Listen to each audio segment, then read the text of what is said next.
বাংলাদেশ তো চালাবে রাজনীতিবিদরা, অন্তর্বর্তী সরকার তো চালাবে না। একটা অন্তর্বর্তী সরকার সবকিছুই করে দেবেন কেন?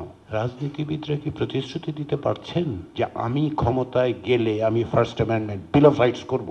সেটার জন্য কমিশনের কাছে বসে থাকতে হবে। এই অন্তর্বর্তী সরকার চলে যাবে, একটা রাজনৈতিক সরকার আসবে, রাজনৈতিক মানে দলের সরকার আসবে। তাহলে আইন দিয়ে কিভাবে হবে? আপনি কালচার বদলাচ্ছেন না। শুধুমাত্র আমরা অবশ্যই এই যে সুযোগটা তৈরি হয়েছে, আমরা সবকিছু কেন সরকারের কাছে চাইছি? একটা অন্তর্বর্তী সরকার সবকিছুই করে দেবেন কেন? এখানে একটা প্রশ্ন উঠেছে, রাজনীতিবিদরা কি প্রতিশ্রুতি দিতে পারছেন যে তারা ক্ষমতায় গেলে ক্ষমতার বাইরে থাকবে ফার্স্ট অ্যামেন্ডমেন্টের মতো ব্যবস্থা করে নিশ্চিত করতে পারবেন?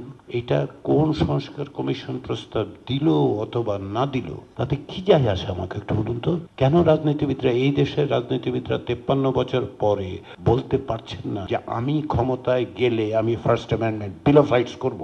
সেটার জন্য কমিশনের কাছে বসে থাকতে হবে। সেটার জন্য 9 জন 6 জন লোক প্রস্তাব করবেন, তারপরে 2 মাস ধরে আলোচনা হবে, তারপরে ওনারা একমত হবেন, তাতে ঐক্যমত তৈরি হবে, সেখানে আবার নোট অফ ডিসেন্ট থাকবে কিনা সেই সব প্রশ্ন। তো এই কথাটা বলছেন না কেন? আপনারা সাংবাদিকরা বলছেন না কেন রাজনীতিবিদদেরকে? আমি আপনারা বললাম কারণ আমি এখন সাংবাদিকতা করি না, একসময় করতাম, করতে পারলে ভালো হতো, কিন্তু এই প্রশ্ন তো কেউ তুলছেন না।